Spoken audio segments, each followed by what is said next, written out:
Hello students, आज का topic क्या है हमारा। देखिए, 1 वर्षीय बीएड डिग्री पाठ्यक्रम फिर होगा शुरू।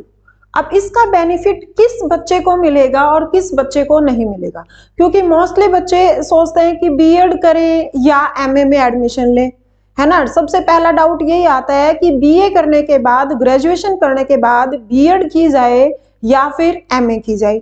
अब जो बच्चे बीए बीएड कर लेते हैं ना, वो किसके लिए एलिजिबल हो जाते हैं, वो टीजीटी लेवल के लिए एलिजिबल हो जाते हैं। यानी कि जिसने बीए कर रखी है और जिसने बीएड कर रखी है वो टीजीटी के लिए एलिजिबल हो जाते हैं। और पीजीटी के लिए क्या चाहिए, पीजीटी के लिए क्या चाहिए कि एमए भी चाहिए और बीएड भी चाहिए। अब जो थोड़े से स्मार्ट बच्चे होते हैं उनको ये लगता है कि शॉर्ट टाइम में जॉब चाहिए, तो बीए के बाद तुरंत बीएड में एडमिशन लेते हैं, क्योंकि बीएड जब वो कर रहे होते हैं ना, फाइनल ईयर में होते हैं, उस टाइम पर भी वो एचटेट, आरटेट और सीटेट ये सब दे सकते हैं। ठीक है, अब तुरंत उनका अगर वो टेट वाला paper, teacher eligibility test clear हो गया, तो अगर कोई वैकेंसी आती है तो वो एलिजिबल होते हैं। लेकिन इन बिटवीन एक बार बीच में क्या चला, इंटीग्रेटेड कोर्स चला था जो 4 साल का होता था। उसमें आपको ग्रेजुएशन भी करवाई जाती थी, और जैसे कि अब वैसे तो आप क्या करते हो कि 3 साल यहाँ लगते हैं आपको और 2 साल यहाँ लगते हैं। जो इंटीग्रेटेड कोर्स थे ना, वो 4 साल के आए थे, यानी कि उसमें आपके साथ में ही क्या करवा रहे थे, वो ऐसे बोला जाता था उसको, यहाँ पर बीए बीएड, उसको क्या बोला जाता था, बीए बीएड, बीएससी बीएड या बीकॉम बीएड। ठीक है, अब जिसने ये 4 साल का जो कोर्स कर रखा है ना, वही बच्चे अब 1 साल में बीएड कर पाएंगे। लेकिन जिन्होंने 3 साल का ही ग्रेजुएशन कर रखा है, बीए बीएससी बीकॉम ये सब जिसने कर रखा है, उनके लिए बीएड अभी भी 2 साल का होगा। अब फायदा किसको होगा, जो बच्चे स्टार्टिंग से ही टीचिंग लाइन में आना चाहते थे, उन्होंने ये 4 साल का कर लिया और अब क्या कर लेंगे, 1 साल का वो बीएड कर लेंगे। ठीक है, अब जिन बच्चों को ये था कि ग्रेजुएशन हो जाए, हम आईबीपीएस का, हम सीजीएल का, मतलब एसएससी का कोई भी एग्जाम ग्रेजुएशन बेस पर क्लियर करेंगे, वो बच्चे क्या करते हैं, वो 3 साल वाला कोर्स करते हैं, यानी कि नॉर्मल बीए बीएससी बीकॉम ये सब करते हैं। ठीक है, लेकिन जिन बच्चों को टीचिंग लाइन में आना होता है, वो अभी पिछले 3-4 साल से वो क्या करते थे, इंटीग्रेटेड कोर्स कर लेते थे। अब जिन्होंने इंटीग्रेटेड कोर्स कर रखा है ना, ये साफ लिखा है 1 साल में बीएड किसके लिए होगी, जिसने 4 साल का स्नातक, यानी कि स्नातक का मतलब ग्रेजुएशन कर रखी है, या फिर साथ में क्या कर रखे, पोस्ट ग्रेजुएशन कर रखे, वही बच्चे 1 साल वाले कोर्स में एडमिशन लेंगे। 2 साल वाले कौन से होंगे, जो नॉर्मल 3 वर्षीय कोर्स करते थे। 3 वर्षीय स्नातक करने वाले विद्यार्थियों को दाखिला मिलेगा। स्नातक के बाद शिक्षक बनने के इच्छुक अभ्यर्थियों को फायदा मिलेगा। मतलब बात क्या हुई कि जिन बच्चों ने नॉर्मल ग्रेजुएशन कर रखी थी 3 साल वाली, वो अभी भी 2 साल वाले बीएड वाले कोर्स में एडमिशन लेंगे, और जिसने इंटीग्रेटेड कोर्स कर रखा था वो 1 साल वाले बीएड के कोर्स में एडमिशन ले पाएंगे। ठीक है, अब ये बात किसने कही है, ये बात कही है प्रोफेसर पंकज अरोड़ा। ये कौन है, ये है राष्ट्रीय शिक्षक शिक्षा परिषद एनसीटी के अध्यक्ष है। इन्होंने ये बात कही है कि यानी कि दोबारा से 1 साल वाली, पहले आज से 10 साल पहले बीएड 1 ही साल में होती थी, फिर ये 2 साल में करने लगे थे। अब इन्होंने कही है कि दोबारा से बीएड 1 साल की होगी, लेकिन जरूरी मतलब कौन बच्चे इसमें एडमिशन ले पाएंगे, साफ साफ लिखा है जिसने वो 4 साल वाला इंटीग्रेटेड कोर्स कर रखा है। सब बच्चे मत तैयार हो जाना। अब मोस्टली क्या होते हैं, वर्किंग होते हैं, जो गवर्नमेंट जॉब में होते हैं, उनके लिए विदाउट पे होकर बीएड करना, मतलब वो बीएड क्या है, एक रेगुलर कोर्स है, पार्ट टाइम आप उसको कर नहीं सकते हो। अब जो जॉब में है वो बीएड करेंगे ना, तो ये लगता था कि भाई आपकी 2 साल की सैलरी गई तब जाकर आपकी बीएड होगी, उनके लिए ज्यादा मुश्किल थी। अब 1 साल की सैलरी पर तो रिस्क लिया भी जा सकता है।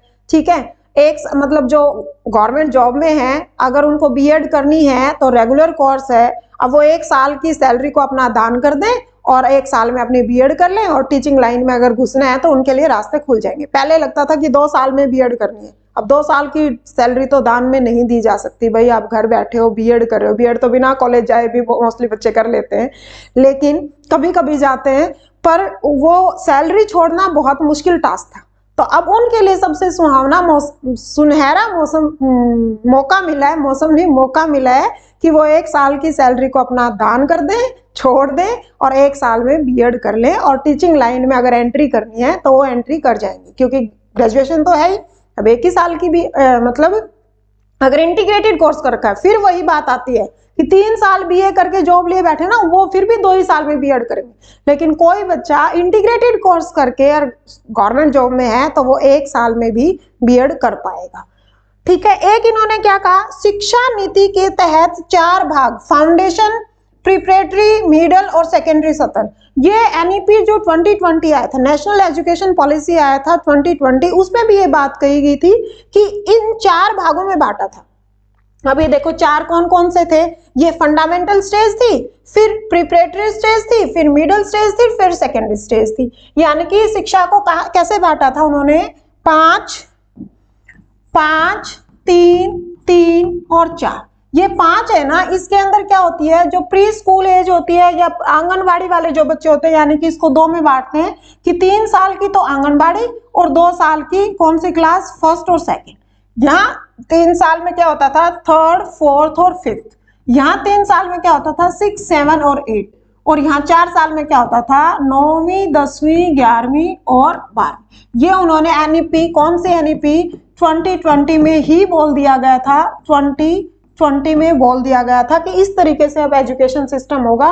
टोटल कितने साल लगेंगे, 4, 3, 7, 3, 10 और 5, 15, यानी कि कितने साल लगेंगे, 15 साल। ठीक है, ये जो 3 साल है ना, ये आंगनबाड़ी वाले स्कूल है। और स्टार्टिंग में वो तो चलो आप एनईपी 2020 पढ़ते हो वहीं क्लियर हो जाता है।